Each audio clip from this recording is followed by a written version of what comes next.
overwhelming, but really quite interesting, and quite possibly we'll do it again sometime.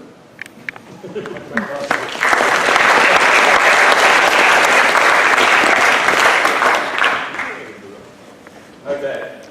So, if I may ask the 6 panelists on stage. Faye, where are you? Over there. Alexei, Paul, Jordi, Ben, and Luciano, there you are. We have cozy seats for you. On one of them, yeah, there's a mic. That was some and as I volunteer. said, we're going to keep this short and sweet. So, there is camera there. Cool. There is volunteers. basically 2 questions or 2 complexes of questions I want to ask you.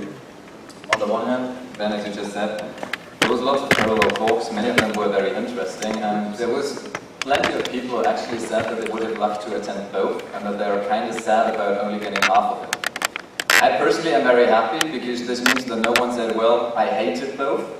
But still, in order to try to make these people happy as well, we currently have at least one representative of each participating event on this panel. Just give us a very short impression of what is the one idea or the one concept which stuck with you the most and which you will take away from HLAI 2016. Whoever has the mic is lost.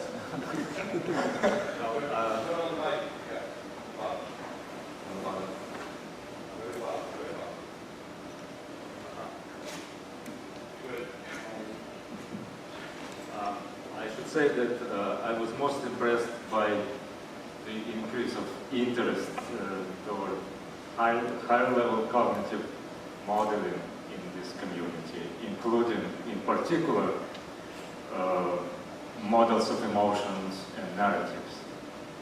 And that's happening in contrast with the previous years, and that's exactly my own focus of interest in general. So I'm very happy about this, and I see that even though I didn't notice any major breakthrough presented in any talk, so I would not say that I saw some striking result I can report here. But the very fact that people are paying more attention and interest to this sort of research tells me that we will see a big breakthrough very soon. Okay, so emotion and narrative for Alexei? Right. Who wants to be next? If not, it's an immediate neighborhood hit. I'm still looking for the title of the topic I'm supposed to be talking about. Well, Eric asked me to talk about this doctoral consortium. Yeah, you see, I still have a problem with that. But anyway, that event, that's actually his idea at the very beginning. I think it's a very good idea, and I'm great to help. So we asked for PhD candidates to submit their proposal, and so we find some faculty to give them feedbacks and comments about the research. I think this is a good idea. We got 5 submissions, except 4 of them, but only 2 students show up. For some reason, the other 2 didn't. Anyway, I think this is a good experiment, at least for me. I hope in the future this will become more and more a student's choice to test their ideas before they get into the research itself. So to get opinion from different angle, different school of thought, and so on.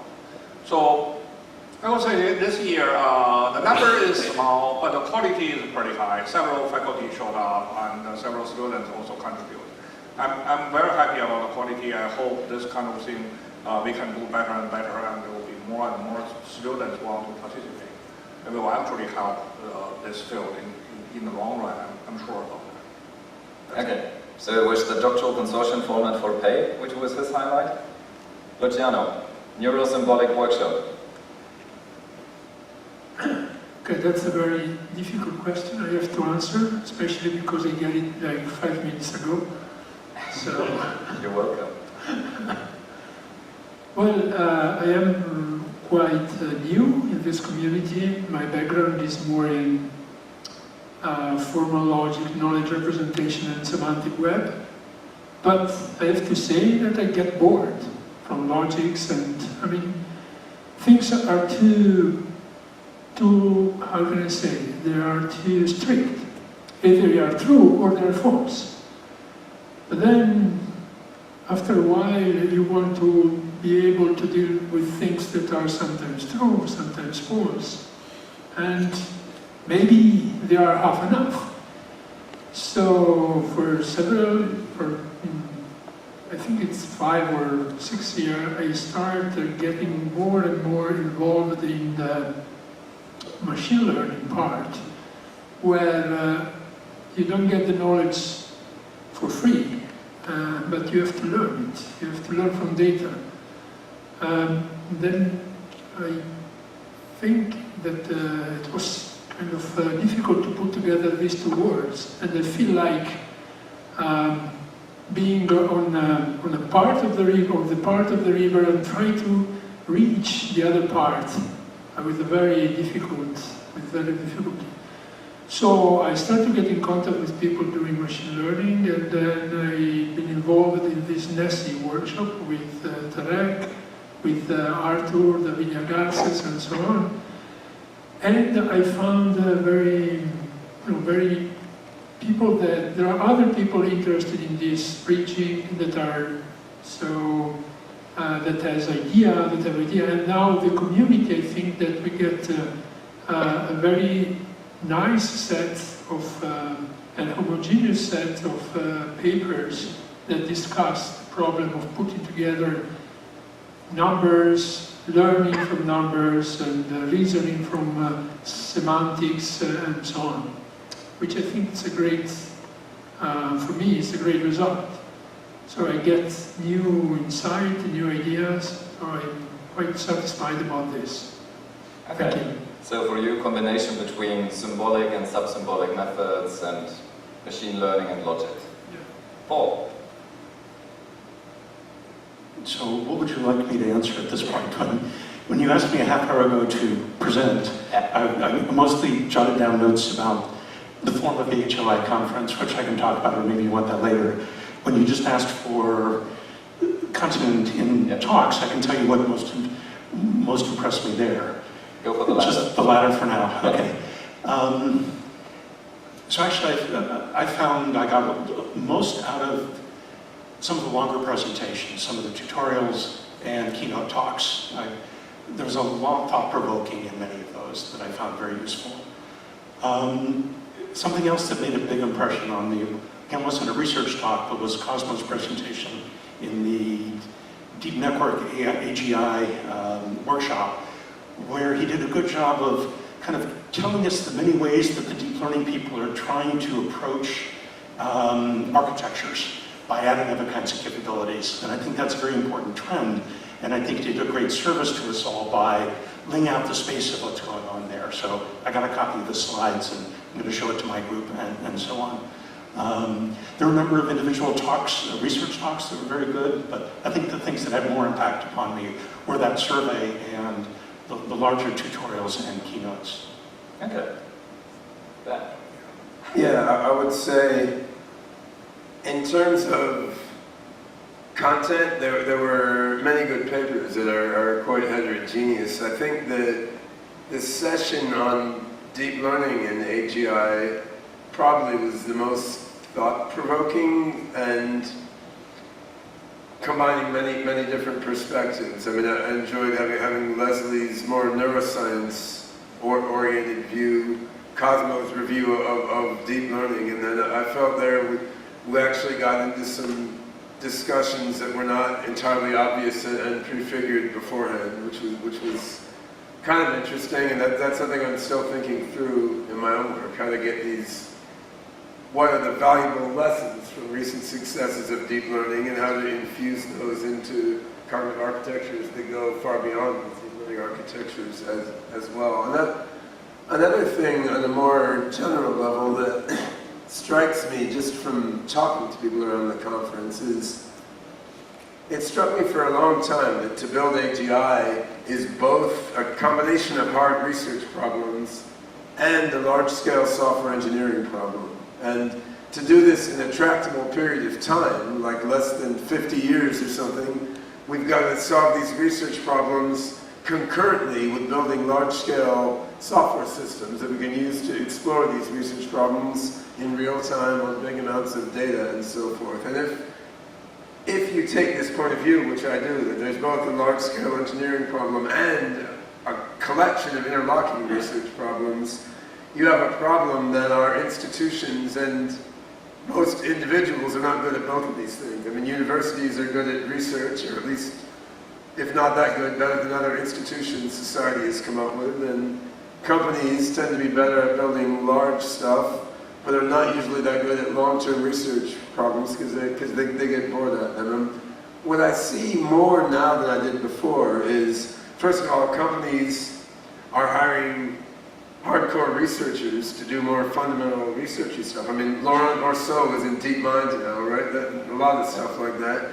On the other hand, I mean, I was talking to one of Paul's graduate students who came out of Qualcomm with all sorts of hardcore software engineering background, who Paul's code is on GitHub now. I mean, I see more engineering practice and expertise going into academic projects, and more academic deep research thinking going into industry projects. And if you look on the whole at the maturation of the field, that seems to bode well in terms of the HLAI field being able to do large-scale engineering and research concurrently, which is what I think needs to be done, and which feels more promising to me on the whole than any of the very specific research results, although many of those are interesting and impressive in their own way.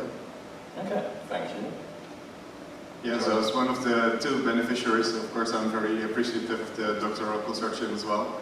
And I hope that in future years it will be organized again, and then maybe a few more students will actually come. I really recommend it. You get feedback from experienced people in the field who are not maybe the people or your PhD committee that you always talk to. So it's going to be very valuable. You get feedback specifically about your research plans, and it's quite a bit different from just giving a presentation, I think. So that's very valuable. Another thing that I noticed, especially since we have also been working on that a little bit in Iceland, is how many people mentioned the importance of evaluation of HLAI. We have had a workshop on it. I think at the same time, actually, Baika had a session on it. And some of the keynote speakers talked about this, and in some other presentations as well. And I think this is an important aspect to consider, something that we can also all more or less do together, because in maybe previous years, and to some degree it's still true, it seems like everybody is sort of working on their own approach to HLAI, which of course is fine, but can sometimes make it a little challenging maybe to work together, and there's less in common, whereas everybody sort of needs to worry about this evaluation. And the same, what I noticed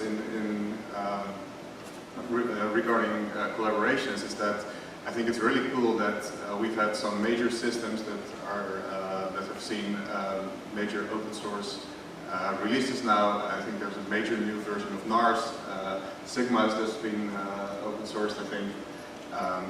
And I've also seen some other people like Vlad Flexler developed a new protocol for evaluating AI, and it's also open source. And I think that's all really good directions that we're taking for collaborating within the community, which also very nice for the first time. It's not just one community, or actually it's not two separate communities, but it has been brought together here.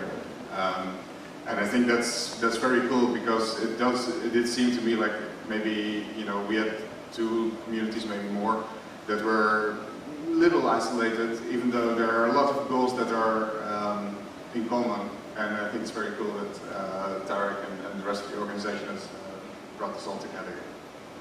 Okay, so this was the serious round, and now comes the fun question. Ben, you will be the first one to answer because you have been pre-warned. The rest now has then your answer length to think about it.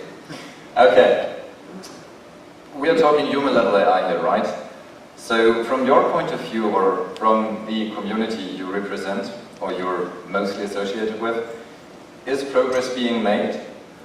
If so, what is the progress? What are the major obstacles? And what's the next big leap or the next obstacle you expect to fall? Yeah, first of all, on these sorts of topics, I don't think I can speak as a representative of the HLAI community or the people at the HLAI conference who are very heterogeneous, strong-willed, opinionated in their own way, because this is something that everyone has their own thinking on. And I think progress is being made. I'm acutely aware that from the external point of view, there's extremely little progress being made. I mean, if you look at what we can show from our systems at the HLAI conference now, and what we could show from our work at the HLAI conference in 2008, or the first HLAI workshop in 2006, from the point of view of, say, a news reporter who's here, it's not really that different, right? I mean, it's a little different. On the other hand, in narrow AI, there have been dramatic improvements over that same time period, and you got self-driving cars rolling down the road, and you have computers beating Go and playing Jeopardy and doing all these things have happened since we started the HLAI conference series with amazing, cool appeal. I mean, even in the robotics work I'm doing, the robots look much better than they did 5-6 years ago, but the AI underlying them is not a quantum leap or impressive, right? So from the external point of view, we've not reached that critical threshold.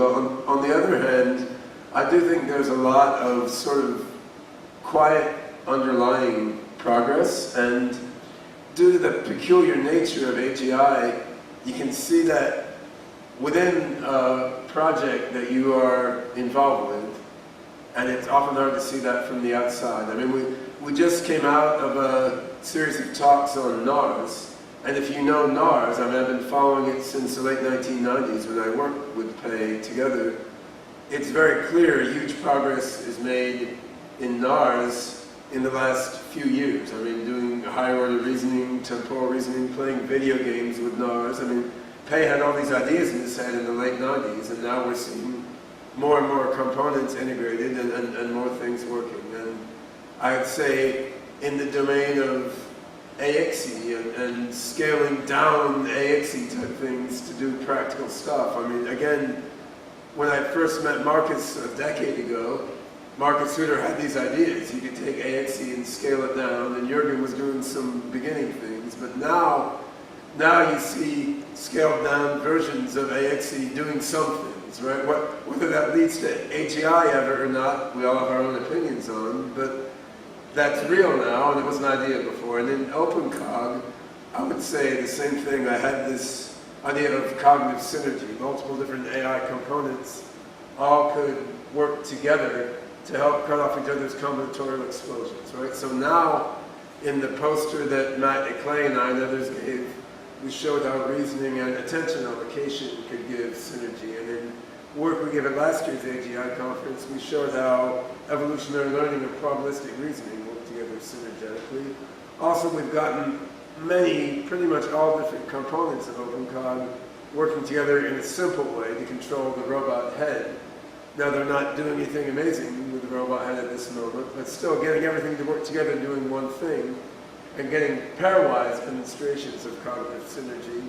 It's internal progress, just like the scaled down versions of AXE and the multiplication of NARS components and the use of NARS to do video game playing, and all these are real progress within each paradigm. So I think the fleshing out and the real implementation and testing of more and more of the long-standing ideas within multiple different AGI approaches is real. And I've given 3 examples. You see the same thing within Sigma with many different examples. Ideas that have been around a while are getting implemented and tested, and you're seeing which aspects of these paradigms work and which ones don't work. Now, in order for AGI to get anywhere, obviously we need more than that, right? And we need these systems actually do awesome things. But if you look inside each of these projects, what you can see is more and more of the components getting implemented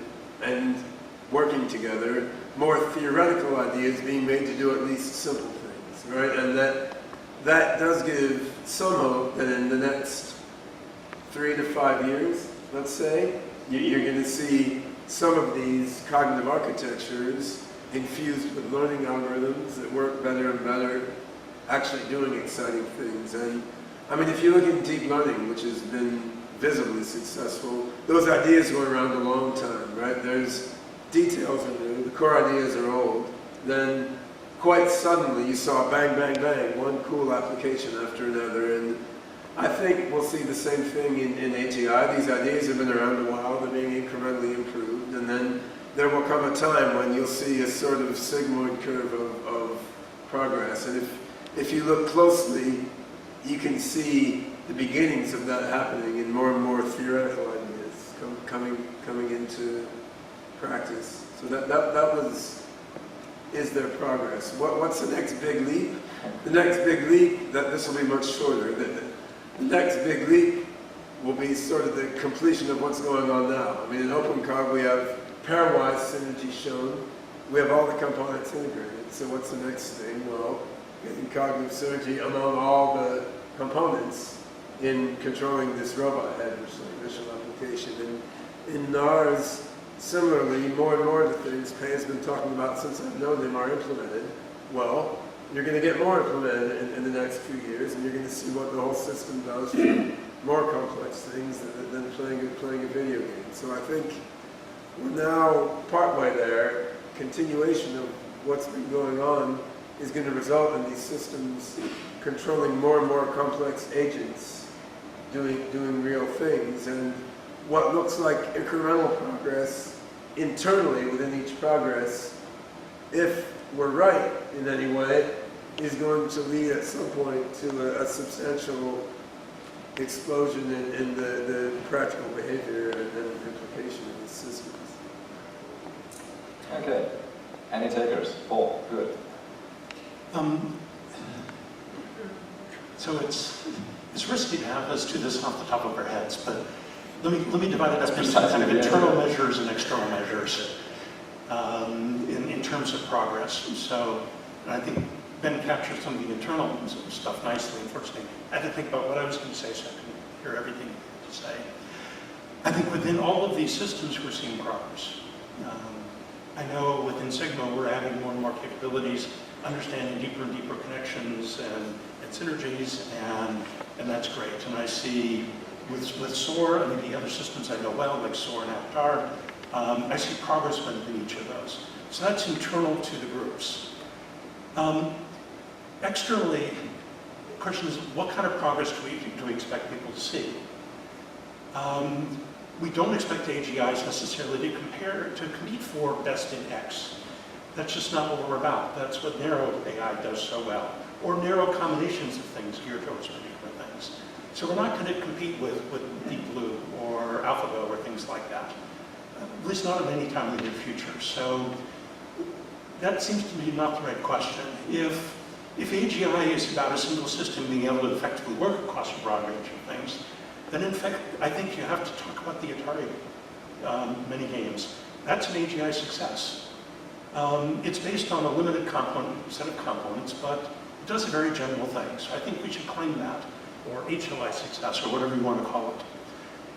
What John Muir talked about in SOAR, being able to teach it many different games, where it doesn't know anything about those games to begin with, I think it's a comparable success. It's not quite as flashy, but it's the same kind of HLAI.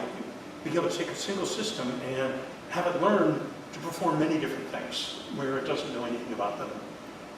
So those seem to be like the kinds of successes we're looking for.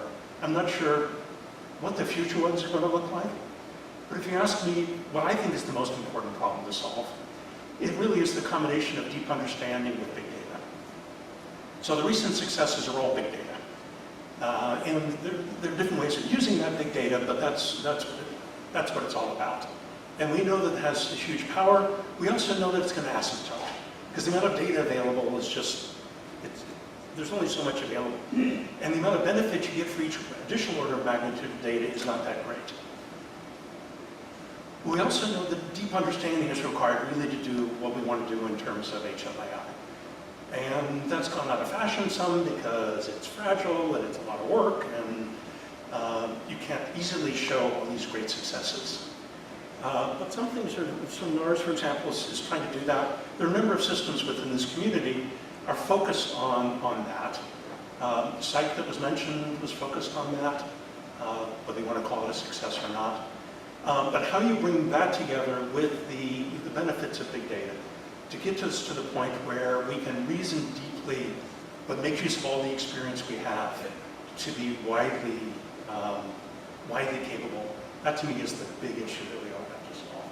You can call it the neurosymbolic or the subsymbolic issue as well, because the symbolic is really the deep understanding versus the subsymbolic, which is the statistical learning that takes advantage of the big data. Okay. Luciano, do you directly want to continue on that note? Yeah, fortunately, it gives me some suggestions. No, I mean, I don't feel actually in the position for saying what is the difference, how we improved and so on, because somehow I feel like new in this community and so on. But what I can say, just to second the previous speaker, is that I've seen since the beginning of the 21st century an explosion of interest in the semantic web.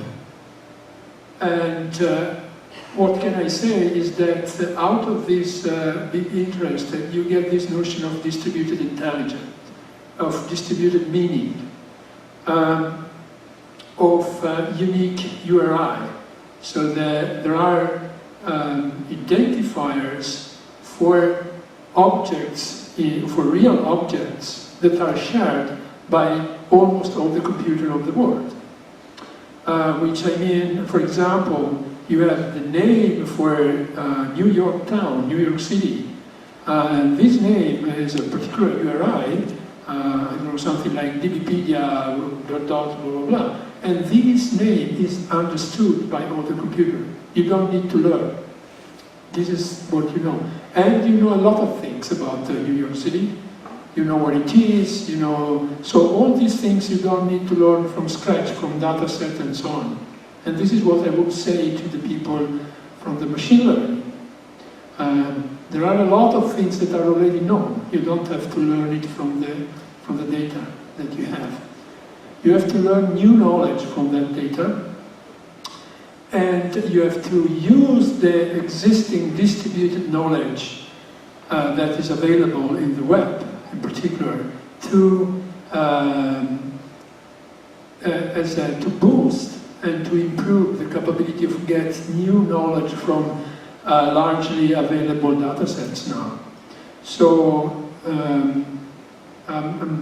what Again, I repeat probably what has been already said, that I think that it's rather important to look at combining existing, say, logical, let me say, knowledge with knowledge that you can extract from data that are implicit, latent in the data, and use this knowledge to extract this and to improve the knowledge. So there's a kind of cycles that goes in both directions. So that's my idea. Okay. Where this clearly well, it's not my idea. I think it's a general idea. Sorry. Okay, Alexei, this clearly just was a highly non-biologically inspired approach, simply using massive data and the semantic web. Biologically inspired cognitive architectures, is there progress? What are the obstacles, and what's the next big thing you would hope for or you see coming? Okay, on my part, I would say I see a similarity with the situation reported by the first two speakers. I agree that progress has been made incrementally. No global breakthrough yet. For example, John Laird reported a remarkable result in interactive learning, yet it is limited to one system and it does not have immediate implication for the rest of AI. And in our part of the conference we heard presentations by Ignacio Infantino of robotic dancer, robotic artist, which are impressive, but again does not take us anywhere yet, just demonstrate potential possibilities. So the major obstacle, the major challenge here is to make a global step, in the sense that the thing that you create can be used in many things simultaneously. Like you develop a module that can be attached to every cognitive architecture, every AI system, and make it more efficient or better in some sense. What particularly I think is important is making those systems more human. And that's why they should be biologically inspired. Yes, we need them to be emotional, to think human-like in terms of narratives, in terms of goal reasoning, and to be capable of active learning. For example, I would imagine the biggest and the nearest challenge of our time, a computer that can understand human emotions, can appropriately react to them, and can establish long-lasting emotional relationships with humans. Normally engaging in social interactions, not only because it can speak language, but because it can demonstrate that it can feel. It doesn't matter whether it can feel actually. That's an irrelevant question. It's a philosophical question, we leave it to somebody else. But the question is whether it can behave like an entity capable of feeling emotions. When this happens, the entire game will change, I'm sure. And that, in my view, will be a big breakthrough. Okay. And the same, I should say, applies to possibilities like thinking in terms of stories or narratives, learning like a student by actively exploring the world, formulating hypotheses, even trying some experiments to resolve those hypotheses. Setting own goals that nobody pre-programmed. Those topics were addressed in this conference, of course, and the problems are set, but the breakthrough is still expected. So what I can imagine is that those major components, as they come together, they result in a unified, let's say, general solution, maybe not AGI in the complete sense, but let's say a set of capabilities that have a very broad spectrum of applications, unlike most of applied works reported in HLAI and other conferences. Then the more capabilities we have in one unit, the bigger is the applicability of it. And I can give you an analogy with the emergence of computer, the emergence of smartphone that replaced the whole variety of devices at the same time. So the same breakthrough must happen at the level of software, when we have an agent capable of doing multiple tasks and learning from you like a student, which will change the way we solve problems. Okay. Hi. In your work you have been addressing many of the points which have been made. So between non-axiomatic reasoning systems, you have been working on many of these questions which came up. Can NARS do emotions? Can NARS do temporal reasoning? All of these. So what's your take on the last 1, 2, 3, 4 speakers? Well, in general, I think my opinion is closer to Ben and to Paul's. Probably because we are all in the kind of AGI community. Again, a lot of things has already been said by Ben, so I'm not going to repeat. So, but I'm going to say yes. As far as NARS is concerned, I would say we have made very good progress in the last couple of years. Especially in terms of software, I put NARS online as open source in 2008. If you compare the code, at that time, the current release, well, you cannot recognize it. Or I cannot recognize it myself. Yeah, because of our great team, the open source team.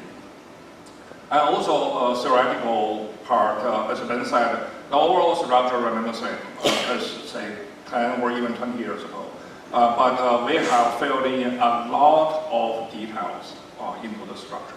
So it's still also a good progress. But on the other hand, I completely agree, to the outsiders, they don't see any difference. They say, oh, that's the same thing as we have seen 10 years ago. I'm not surprised, just because there are a lot of things that only the people in the field can really understand the difference. So I agree with Paul that internal evaluation and external evaluation can be very different. But to me, it's the internal evaluation. That's the important thing. The public opinion, we have no control. And also, on the other hand, frankly, I'm not too eager to impress the public because we know the problem remains to be solved. We are working on them. Okay, maybe someday the public suddenly realize, oh, you already can do that. Well, actually, we have been able to do that many years ago. Okay, many things claimed by the public in public media or even by mainstream AI people say this, we don't know how to do it. We have already done that. For example, goal reasoning, we have been able to do it in a much more complicated manner compared to what the keynote speaker have talked about. Even though this probably is not known to the mainstream AI, even we show them our result, maybe they're not that impressed because the problem is defined more or less differently in this model compared to what they are trying to do. But I just use this as an example. But at the same time, I'm not saying, okay, you say you're great, you don't care what the other people say. Of course, they do. So that's one thing I want to mention. Of course, we will continue to work hard, that's just like before. But we also try to develop more communication and cooperation with the other teams. And also, one thing I don't want to predict is, when will the breakthrough achieve? As I said, well, from within the project, we think we have already have the breakthrough. We know how to do it. It takes time to fill in all the details. For the public, when the public will recognize this as a breakthrough, we have no control, we don't care. But on the other hand, we have begun to try to cooperate with several parties to see that maybe part of the idea in our system can be used for practical purpose. And that may turn out to be impressive to the outside. We don't know, but at least we are going to try that. Okay. Quick comment by Paul in between, and then Jordi will have the last statement. So I wanted to just give a little more of a personal perspective. I just realized I've been in this field for 40 years. I started working on my first cognitive architecture in 1976. It was a project called the Instructable Production System Project, which if you've ever heard Alan Newell talk about it, said it's the classic example of a failure. There was a prospective paper and a retrospective paper, nothing in between. But what it was trying to do was saying, well, we want to build rule systems with millions of rules, but we can't program them by hand, so we have to interact with the system, and it should acquire the rules from that interaction. A wonderful viewpoint, and it captures in some sense what AGI is about, but we didn't have a clue at that point how to actually do it. So we tried things for 7 years, and nothing worked, and the project was just a failure. What was exciting about SOAR when it started was all of a sudden we had some ideas about how to solve a number of the core problems that we didn't know how to solve in instructable production system. So some of the most exciting times in the work in AGI in areas is not when you've completed the system, but all of a sudden when a new area opens up and you say, oh, all of a sudden I see how to solve these problems that have been dogging me for years or decades. That's when the work gets really fun. I actually stopped working on SOAR because I could no longer see how to take the next step to do more of what I wanted to do with it. John ended up taking it in a different direction where he put in more memories and learning mechanisms, and he finally got to the point where we can do instructional production system project. And that's absolutely wonderful. But with Sigma, I again had this feeling, all of a sudden I understood how to do all these things I couldn't begin to imagine how to do in SOAR. So part of the real excitement about HLAI, why I like coming to that conference and some of these others, is to look at the ideas that have the potential for opening our eyes and letting us start to think about these things that, for me, have been going on for decades. But also looking back on those 40 years, I just see an immense amount of progress. If you look at where we were back in the late 70s, where we knew what we wanted to do. The vision was the same, but we didn't have a clue how to bring it about, even with the range of AI technology that was available at that point. To the kinds of things we have now, there's just been an immense amount of progress. Long way to go still. I'm not one who feels we're going to solve it in 10 to 20 years, but a huge amount of progress has been made. Okay, final statement from Jordi, and actually thank you, Paul, because you provided a great context for it. It's not only that you're the last speaker because we started at Benz and went left. You're also the last one I want to hear on this because, similarly to me, we both have actually been educated when Baikar was around and when HLAI was around. So we've grown up in a world where people consider this possible and where there were already communities working towards it. Yeah, although I have to say that I studied artificial intelligence in Nijmegen, and I was not aware of any of this work, to be honest. I very distinctly got the impression that, of course, you know, when anybody gets into AI, you really want to do AGI. And over the course of my education, I really got the impression that all there was narrow AI, and that AGI was too difficult. And that's actually one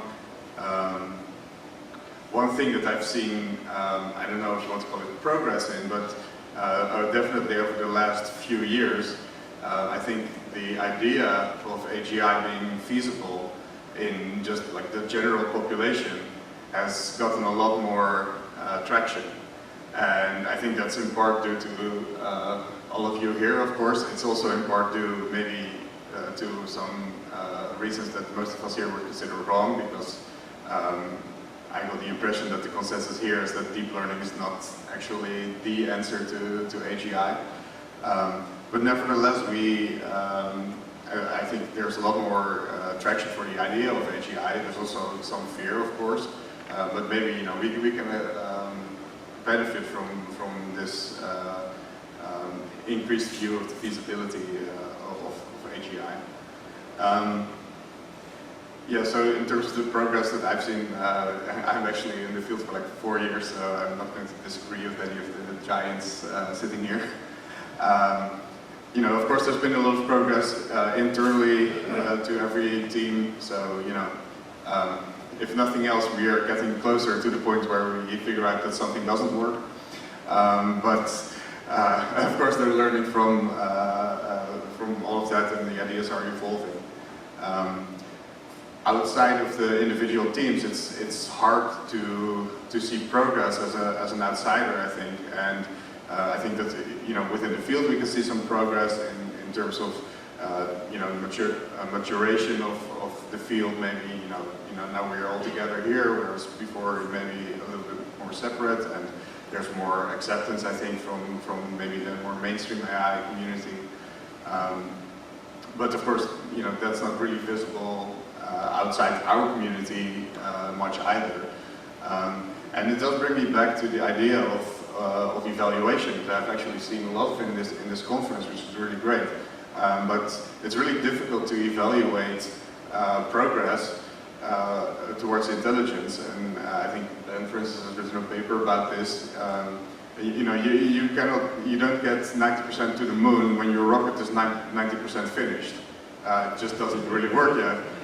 So I think one of the challenges that we have is to really think about, you know, how can we evaluate a partially finished AGI system or proto-AGI system, ideally in a way that it still outperforms any like sort of specialized narrow system, because, you know, they're getting all the spotlights, and for pretty much any task that you could come up with, the first system that's going to pass that task is the system that was specialized to do it.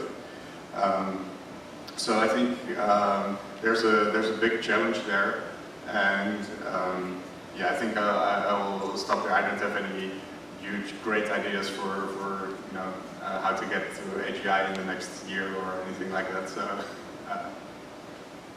Okay. I want to thank the panelists for very openly and partially very personally sharing their opinion.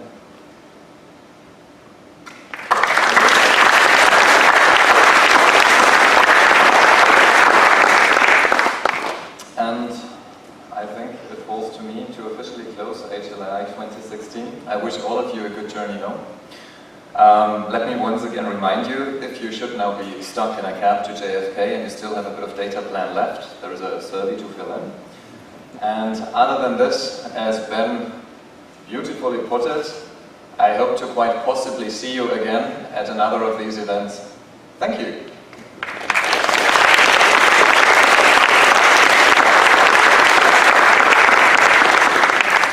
I think we should thank Tarek for organizing the